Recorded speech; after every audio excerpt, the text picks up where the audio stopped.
Good evening all, and welcome. Have you ever got a feeling that you knew something before it happened? Have you ever felt strange and know that something's in the room, even if you can't see it yet? Things like this could mean you have a sixth sense. I hope you're ready, because it's time to get comfortable and let the darkness take control. I grew up in a very old house in rural Pennsylvania. The house sat at the base of a mountain on a country road, with our 4 acres being surrounded by woods. Being built in the 1800s, this house still had its original horsehair plaster walls, uneven wooden flooring, and tons of charm. My mother was an avid gardener, a great homemaker, so strangers would often slow down as they passed to appreciate our property, or even stop to ask questions about the house. It seemed to just be different. I believe that my mother and I are both sensitive to energies, and neither of us have ever felt safe in the house, while my father would tease us for being so silly, as he didn't believe in anything that he could not see. There was so much activity in this house that I could probably write a book on all of our experiences. Shaking beds, slamming doors, and flicking lights were so common. I would wake to my bed shaking, grumbling something like, "Oh, stop it," and go back to bed. I never really thought that this was out of the ordinary, until I was old enough to have friends spend the night at our house. So many of my friends had experiences in the house that when I was in 5th or 6th grade in school, I was considered the creepy house girl. So I thought I'd share some of my experiences. I had my friend M over for the weekend when I was around 12. I was going through a really terrible phase where I was really into dark subjects. I watched The Craft and other dark movies with M, who I seemed to really be connected to. I was raised Christian, so I always felt a little uneasy about her interests in witchcraft and such, but I figured it was harmless, since we were just kids and she was playing around. I also had a feeling that this girl was trying to get close to me, because of the rumors that my house was haunted. We had spent the weekend watching scary movies, and had a good bit of adrenaline in our system. I think she was a little disappointed that she didn't experience anything creepy while she stayed over, and she asked if we could try and communicate with the ghosts while we were hanging out in my room. I had grown up accepting these experiences, but had never tried to make contact with anything. I always had the suspicion that most of my experiences were harmless, that there may be something a bit darker in the home. It made me really uneasy, but it was about 2 p.m. and I wasn't so afraid in the daylight, so I agreed. M sat in the middle of my room with her legs crossed. I stayed back a little, sitting in my desk chair. I was apprehensive, but also a little excited at what might happen. She started asking questions like, "Is anyone there? Show yourself. Who are you?" All of these questions elicited nothing. These types of questions continued with no result. Em started to get really annoyed and confrontational in her attempts as the uneventful moments passed, and she kept on. I was getting more and more anxious and wanted our experiment to end, and I could feel the level of tension in the room was making my ears ring.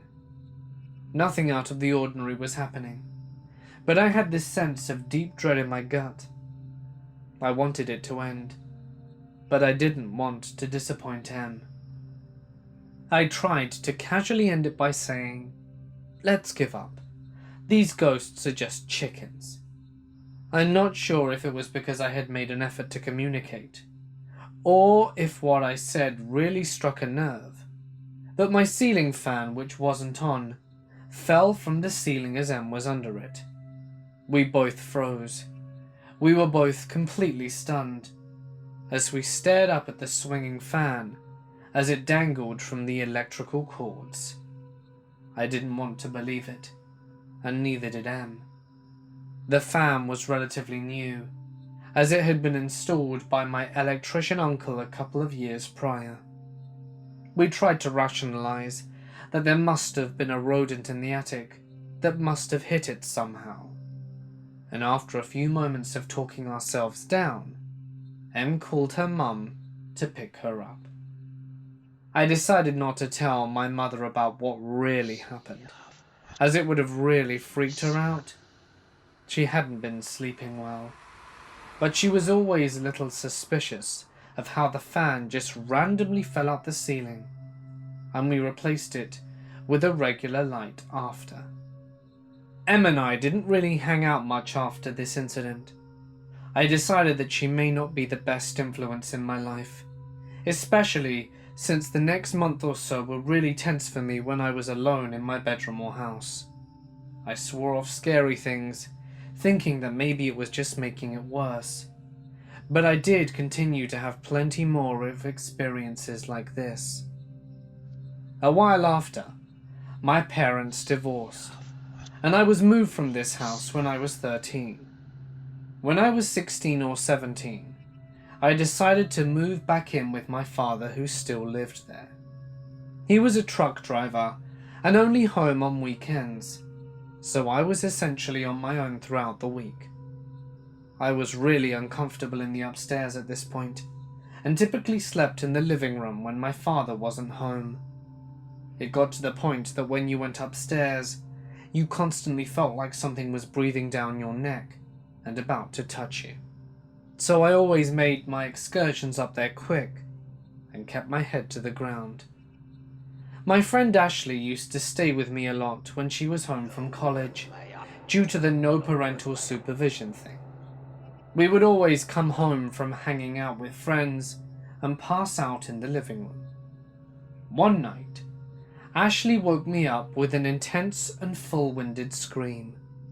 She scrambled over to where I was sleeping and screamed at me that someone was upstairs. I knew that Ashley could overreact, and had a hard time getting excited over experiences in this house. So I quelled her fears by checking the upstairs with her. Nothing. She wouldn't let me sleep for the rest of the night, as she explained over and over what happened. She said that she woke up to hearing a large man in work-style boots walking through the hallway at a casual stride. She screamed as the footsteps sounded as if they were coming from the top of the staircase, which enters into the living room, coming from my parents' bedroom. A year later, I had the same experience when I was babysitting my younger sister in that house alone. I woke up to hearing the very real sound of boots clumping from my parents' bedroom to the top of the stairs, where I also screamed. The whole experience lasted maybe 10 seconds, but the scariest part was how real it sounded. We didn't just hear the creaking floor. You could hear the contact of rubber-sole boots on the floor. I talked to my mum recently, which is what prompted me to start lurking in the paranormal subreddit, and she told me that she heard things like that all the time, and ended up switching rooms with my brother early on, because she didn't feel like she was safe there. She told me that she slept on the couch most nights, because of the odd feelings in that room, as well as the footsteps. When I was about to graduate high school and move off to college, I had my last experience in the house. I remember things became really quiet after this experience, as I anxiously counted down the days until I could move to my new apartment. It was a Friday evening, and Ashley was to meet me at my house so that we could go to a party, with the plan of later crashing at my house. I didn't have a car at the time, so I was waiting for her to pick me up. I had about 30 minutes until she would go back from college, so I was doing some laundry and decided to cut my bangs myself in the bathroom. We only had one bathroom that was built on later, and it also housed the washer and dryer. As I was sitting on the sink cutting my hair with the dryer turned off, I knew the load of clothes shouldn't be done yet, so I flipped around and turned it back on. I found that the dryer door was open, and I assumed that a shirt or something must have gotten stuck on the door and forced it open. So I pushed everything in and assured it was secure before starting it back up. I went back to fixing my makeup, and less than 5 minutes later it happened again. Annoyed and not really wanting to deal with experiences at this moment, I turned around and slammed the dryer door shut. I stormed out the bathroom into the kitchen and checked the time. As I did this, the battery-operated radio that we had above the sink turned on static. I stopped and did a double take. iPods didn't exist at the time, so we kept the radio in the kitchen so that my dad could move it around with him as he was doing chores around the house. I remember being really concerned at the time and hearing the volume quickly turn up high. The radio had a circular dial that you used to get to the station you wanted. I could hear the static adjusting, as if someone was turning down the dial slowly to find something to listen to over and over. Seconds later, the lights started flickering, and the bathroom door started swaying violently back and forth. I was shaking at this point and wasn't sure what to do.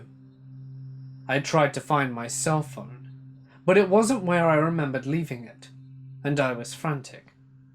I thought that before I ran out of the darkness with no car or phone, I should contact someone. I ran to the house landline phone, which was attached to the wall in the kitchen. I called Ashley to see where she was and frantically explained that something was happening in the house.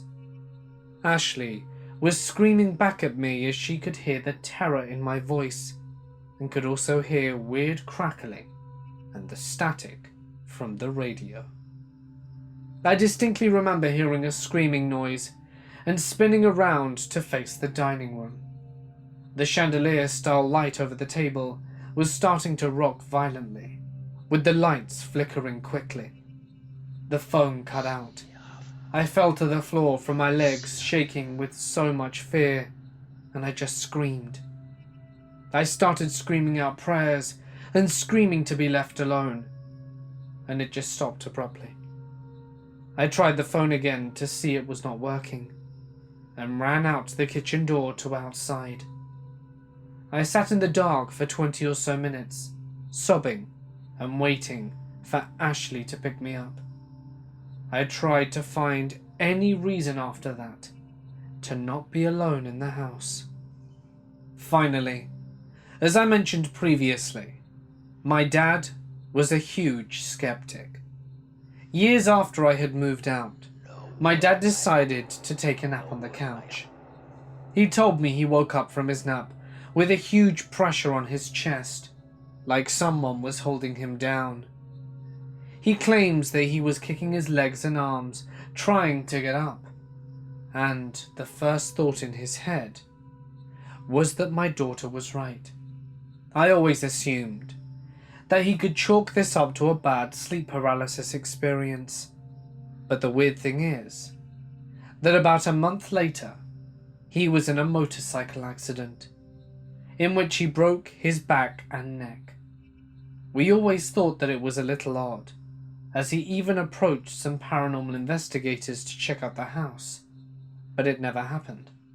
At the time all of this was happening, my dad had been renovating the family farmhouse to move to, and shortly after his recovery, he moved, and our old house was vacant for many years, before finally selling it last year.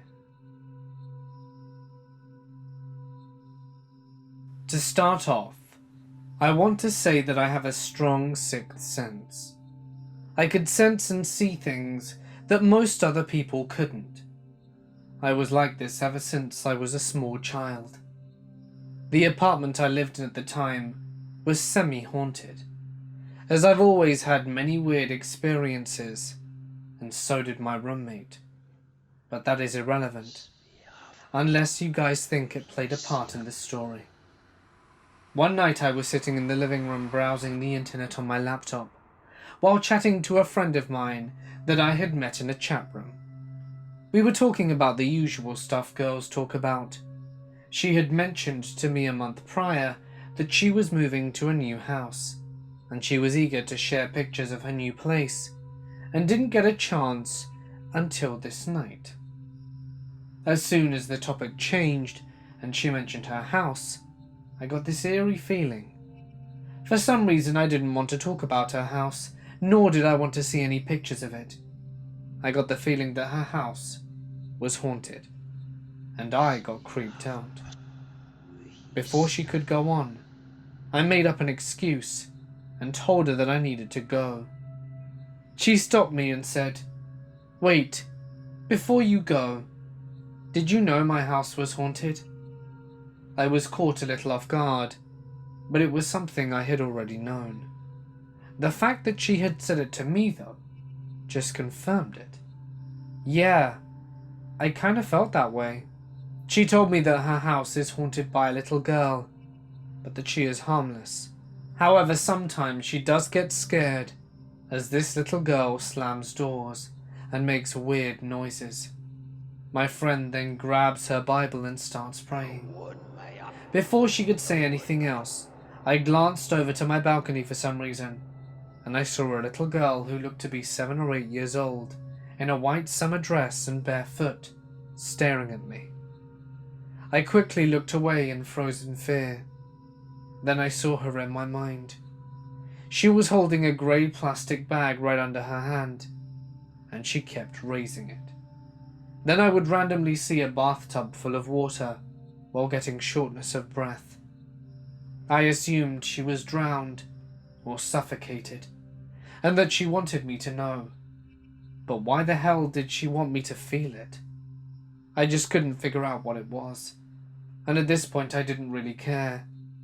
I was telling my friend that I was super scared. The breathing got worse, and I almost felt like I wasn't breathing anymore. This little girl was literally making me feel the way she was feeling when she died. With the little energy and breath I had left, I had tried to call out for my roommate, but she was fast asleep in her room and couldn't hear me. I glanced over to my phone, which was on the coffee table, and tried reaching out to call 911. When all of a sudden the awful feeling stopped, I could breathe again, although it wasn't totally over. I could still breathe, and I told my friend what was happening, and she told me to tell her to leave. I was pissed off, so told the little girl to get lost, and as soon as I did, she let out the most ear-piercing scream in my right ear, which caused me to almost go deaf, and with that she was gone. A few days passed, and I hadn't heard from my friend in a while. When I did finally end up speaking to her, she told me that she'd done some research on the house's history, and that she'd found out that a long time ago, a young girl had died in that house due to a medical condition called cystic fibrosis. It's a disease that causes the body to make thick, sticky mucus. The mucus is thick and sticky and clogs up lungs, which makes it difficult to breathe. That's what she died from. I don't know why she was showing me plastic bags or bathtubs filled with water. If she was trying to lead me to the answer, that was definitely not the way to do it. What could we possibly do? And why the hell should we care? Anyway, I had a falling out with this friend of mine and stopped talking to her, and haven't been updated since. I remember the first notable thing that happened to me was when I was 8 or 9. I was running down the stairs and fell down a whole flight of them. During this, I had an out-of-body experience. I remember watching myself crack my shoulder blade and watching myself move my head and neck away from the hardwood stairs as I fell in slow motion. Then suddenly, blinking and being back in first person. I had a lot of weird things happen after this. Little things, like I would get songs stuck in my head, and upon getting into the car or walking into the store, the song I had just gotten stuck in my head would be on, at the exact part of the song I had been on. Once it happened while I visited my grandma in Washington. We drove to the mall, and I got into this one part of a police song stuck in my head, and when we get to the mall I had to use the bathroom. So we walked through the department store, and she waited for me outside. I walked in where the audio on the store speaker was much easier to hear, and it was the same song playing. Anyway, I always really liked these things when they'd happen. It made me feel connected to something bigger than I was, and I was lucky to have figured out how to tune into it.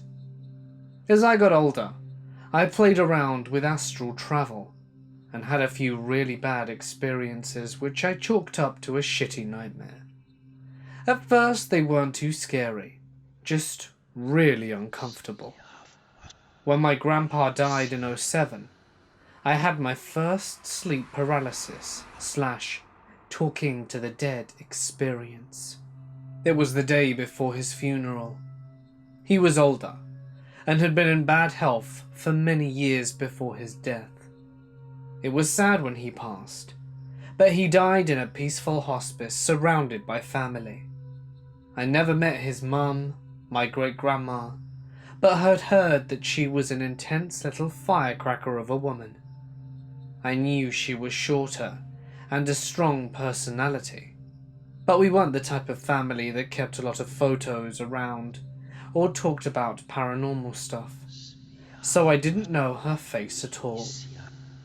I remember I laid in bed the night my grandpa died and kept thinking about how I felt like I was one of the people who was tuned into something bigger, and kept thinking, Papa, please just tell me something that can make Mum feel better. Something to let us know you're okay and at peace, and didn't suffer. I didn't get anything. I had literally no idea what I was doing anyway, and I fell asleep. I woke up feeling pressure on my chest, and could only open my eyes a little bit. At the foot of my bed stood this woman who was short, had a tall beehive hairdo, and wore a red sweater. She had heavy makeup on, and just stood there kind of staring at me, but kind of just existing too. She didn't say anything, but she wagged her finger at me in a "be careful, young lady" kind of way. She smiled a little and waved. I tried to sit up, but couldn't. I felt so pressured, I eventually couldn't open my eyes anymore, and fell back to sleep. When I woke up the next morning, my mum was already up editing photos for a slideshow for the funeral. She showed me the in-progress slideshow while we had breakfast, and literally no joke, she scrolled past a picture, and the same frickin' woman. The woman wore a red sweater, and had a tall beehive hairdo and heavy makeup. I yelled, "What?" or something to that effect, and asked her to go back to the one of the woman.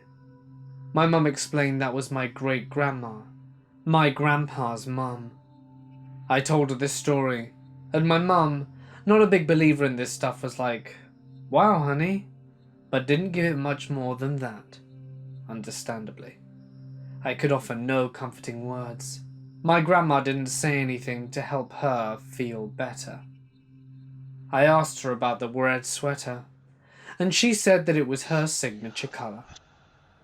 I would often feel pressure on my chest or legs, and wake up from a sound sleep and feel like I was being pushed into the bed and would see things moving in my room. I would get really scared and try to squirm out, but couldn't. It was the typical feel someone in the room kind of feeling, and like you were stuck and someone was holding you down. It scared the shit out of me every time, and it happened about 2 times a month. Eventually I started cosmetology school, and my friend was dating this guy. I'd only met this guy once, but I knew through her stories, in beauty school you have hours on end to talk, that he was a badass metalhead who drove a motorcycle. Very nice and kind and good to her. He had gone out one afternoon for a long ride on a nice long canyon called Santiago. We lived in Orange County, California, and this is a popular ride. As he came around a blind corner, he hit another motorcyclist head-on, killing them both instantly. I was so sad for him and her and their families. I had never known someone my age like that die, and my first thought was I wanted to do the same thing as with my mum, have something to say or do to help heal my friend. She was a wreck. In the first few days, we'd stayed up all hours of the night on the phone talking. One night she was particularly sad when we hung up, and I kept thinking of him and asked him to come and tell me something that would make her feel better, and to know he's okay. I again felt a huge weight on my chest. I started getting this overwhelming uneasiness, and eventually said out loud, "Stop, it's too much. I don't give you permission anymore." The pressure immediately relieved. I calmed down and fell asleep, and my dreams were so incredibly vivid. I dreamed that we were at the Angel Stadium, and I had gotten tickets to go to the team-only areas where you do the meet and greets. I was waiting in that long open-door corridor where the teams emerge from the stadium. Then I was waiting for the team to walk by me on their way to the game. I saw the Rally Monkey mascot person and approached asking for a photo. The person in the suit greeted me by name and said, "Stephanie, oh hi, wow," and removed the mascot head. Underneath was Miles, my friend's now deceased boyfriend. He and I did not know each other, but he proceeded to ask how I was and how his girlfriend was, and to give her a big hug from me, and we parted ways. I woke up and called her, and she gasped, and was happy but confused. She knew he and I did not know each other, and she asked me how I knew he was an Angels fan. I didn't, and later at school she showed me photos of his room. This was before social media, so I couldn't go look or get a photo via text, but he had been a Rally Monkey stuffed animal collector. My stomach dropped. I couldn't believe this weird random fact had come through. All I knew of this guy was that he wore black leather jackets and listened to some Misfits. Totally the opposite of a baseball fan. I had no idea. It reinforced that I was onto something bigger, and that I would be okay. I just needed to be in control, and to be careful. There were more incidents like this one over time. They morphed into night terrors and sleep paralysis. I had friends who moved away, and I would have dreams where I was in their room and could see everything. This was before social media, so I did not see photos or video chat in order to know what their rooms looked like, but I could describe things. It was fun sometimes, as well as scary. I once was at a friend's house in San Francisco, and felt like there was a bunch of kids in this hallway when I went to pee in the middle of the night. I told him I felt like I was about to bump into them when I walked into the darkness of the bathroom, and we ended up investigating to find that the place was an old orphanage. A little while after, my boyfriend of 5 years at that point and I moved from San Diego to Orange County after he got out of the military. We were finally starting the normal chapter of our lives and were stoked to not be dealing with deployments anymore. We got an apartment in a little place near our parents and were so excited. It was a tiny 500 square foot, 1-bedroom, 1-bathroom apartment on the top floor of a large complex. When we moved in, I was hanging clothes in my closet and made a joke to him about this attic opening that was just like in the movie The Grudge, where the demon Japanese ghost lived in the attic, and Sarah Michelle's character discovers it when she peeks her head up there. It was literally just like that movie, so I joked to my boyfriend about it. A night or two later, I was going to sleep, and he came in to say goodnight. Jokingly, he opens the closet, peeks his head in, and looks like he's talking towards the attic hatch. "Okay, she's going to be alone. You can come out now." I laughed and was a little scared, but let it go and went to sleep. That night, it all began. I woke up feeling like my ankles were being pushed into the bed. The pressure was on my feet and ankles, and I tried to move but couldn't. I saw little twinkly lights floating around the room, but knew I had weird sleep paralysis stuff before, and tried to relax and breathe, and was eventually able to fall asleep. My boyfriend was asleep next to me a few hours later, when I woke up to the house completely quiet except for knocking. I heard it directly above my head. Random little loud knocks, loud enough to stir me, and know where in the house they were originating from. I laid there listening. The knocks jumping around the house, staying in one spot for 5 or 6 knocks, and then taking a break and popping to a new spot. It went from the bedroom, to the front living room, to the bathroom across the hall, and all over the house. I thought I was the only one awake, but I heard my boyfriend move, and looked over to see that he was laying there awake too, very quietly. We were both paralyzed with fear and confusion. We had both been listening to this, assuming the other was asleep, for roughly 10 minutes. We asked each other if the other had heard it, and yep, both of us had been listening. It stopped, and we were able to fall back asleep, and talked about it the next day. The knocking happened a few times over the weeks and months. One time, he came home to the cabinets in the kitchen open. Once we came home to our little futon couch tipped backwards, the bench part in the air, and the back on the floor against the door. Once, it was all the shoes pushed against the door from the inside, making it really hard to push the door open.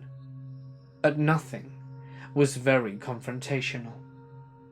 We set up a camera to run overnight at one point, but the camera was older, and we couldn't get it to stay on for any length of time.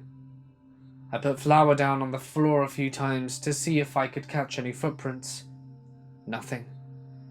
Sometimes the house got a smell like burning, like that same charcoal, almost wood kind of smell.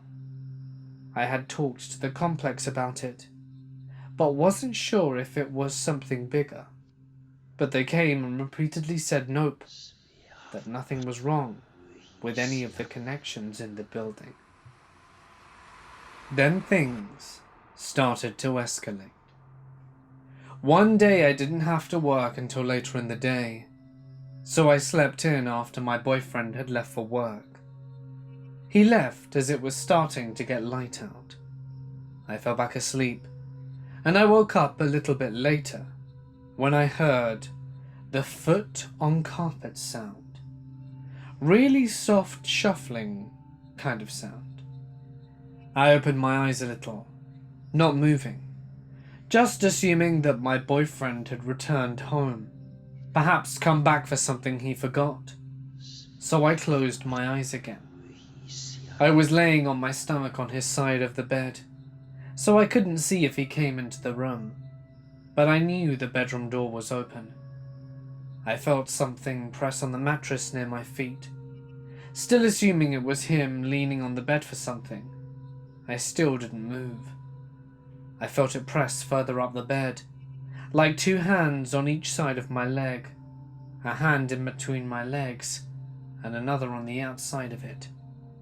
The pressing down was super close to my body, and it started to draw on me that it couldn't be my boyfriend. He had to work. Why would he come back home to mess with me? I started to try and turn over, and I realized I was frozen. I couldn't move. I got a knot in my stomach and was so terrified.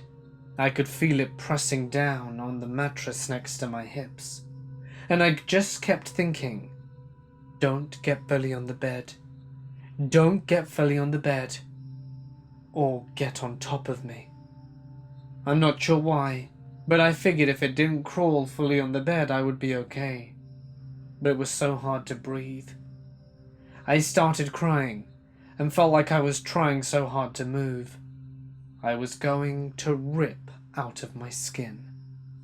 Finally it subsided, and I was able to roll over, and I swear I must have grunted or made some weird noise, because I felt like I was released. I cried and called my mum and left the house. I ended up just going to work in her clothes because I refused to go home alone. I kind of cooled off at this point after the first incident, and didn't have a choice but to sleep in my apartment, as I paid a stupid amount of rent for it. The same type of incident happened about once a month, and after finally 5 times of it happening, I saw it. It was the same situation. My boyfriend left for work and I was sleeping. This time, I'm on my side of the bed facing the wall. Our bed set came with nightstands for each side of the bed, and we each had one on each side of the headboard, so there was a small walkway of space to my side. I laid there and heard the foot shuffling again. This had come as a signal that I knew that I had sleep paralysis, so I just tried to stay calm, knowing whatever it was had not hurt me before.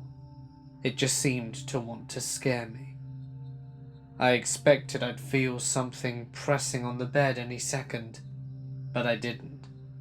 I had my eyes a little open, peeking out, not sure if I wanted to see whatever this thing was that visited me when I was alone lately. And I saw this black figure come up to the foot of the bed, right against the frame. It shuffled really slowly up from the foot of the bed, moving towards me. I couldn't see its face or skin, but I could see it had a robe or cloak on. I pretended to be asleep, but was watching it. I realized that its attention wasn't on me. It was on my nightstand. I had a small lamp, my phone, a clock, and a few rings and my necklace on top of the nightstand. I was facing towards this nightstand, and this tall-robed thing was standing at it.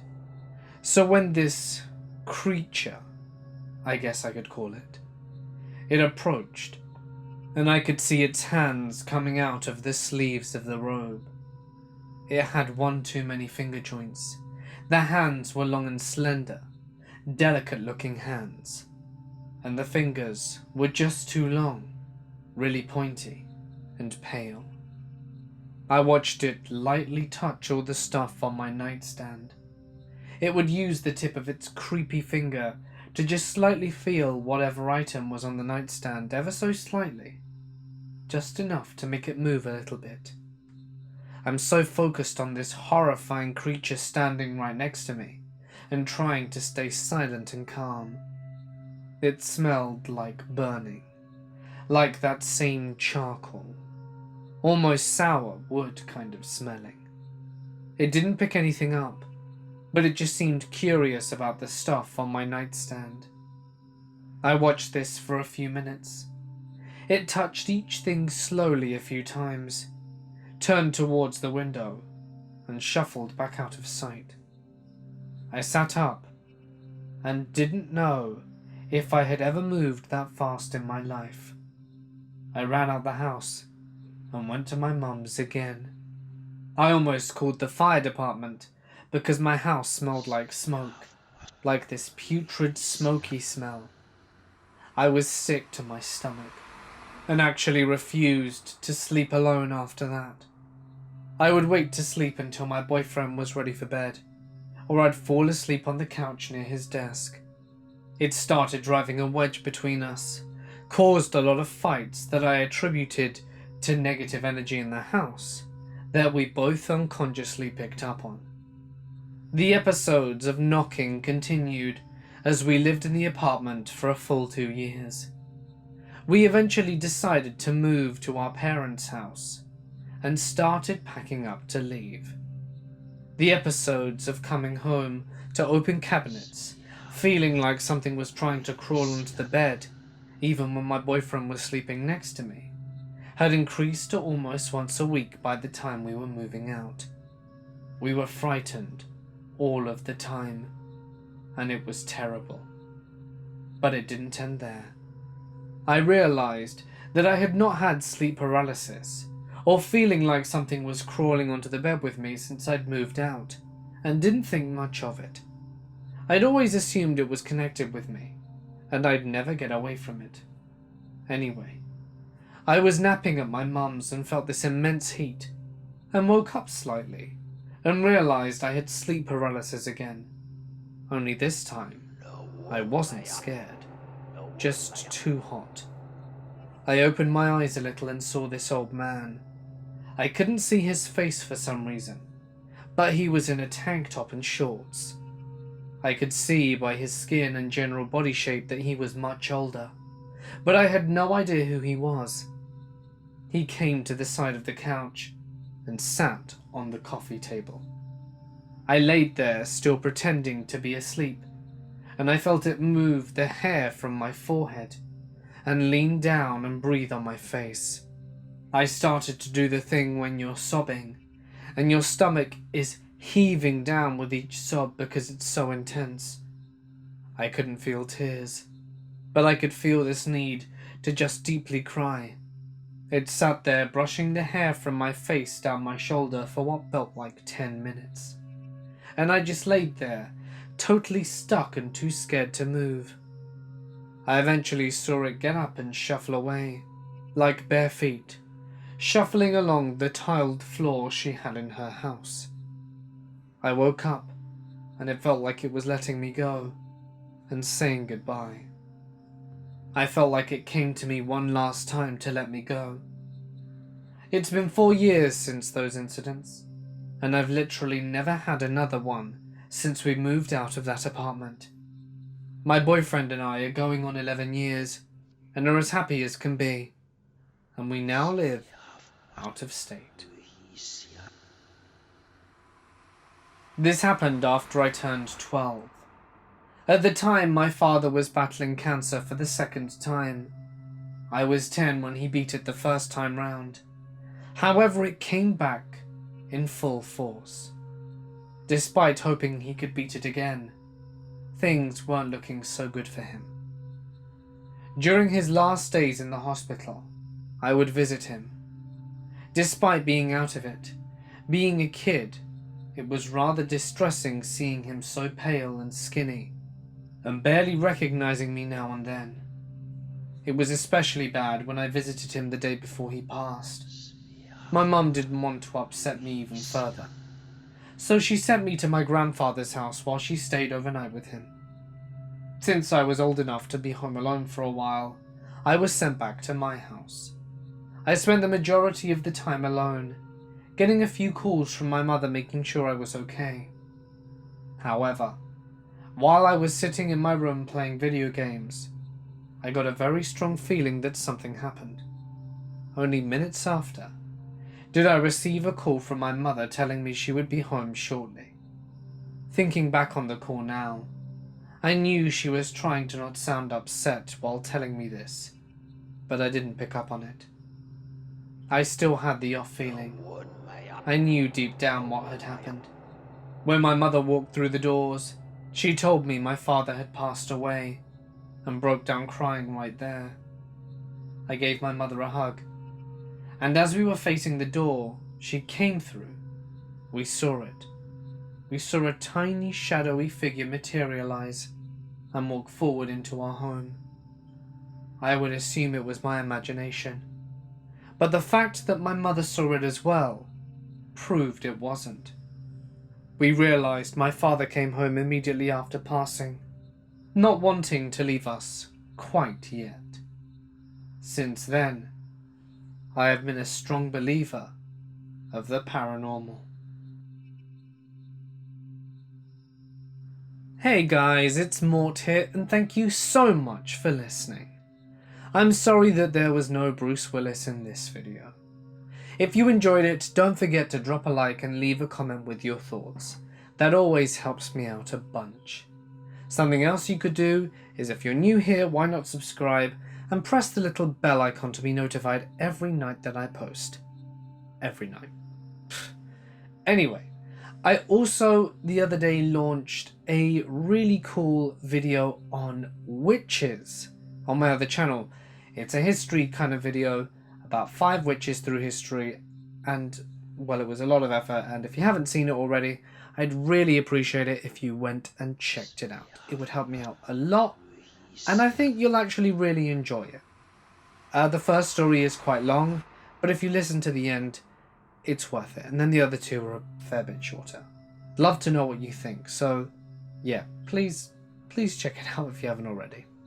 But anyway, with that, I am now going to sign off. Stay awesome, and I'll see you in the next one.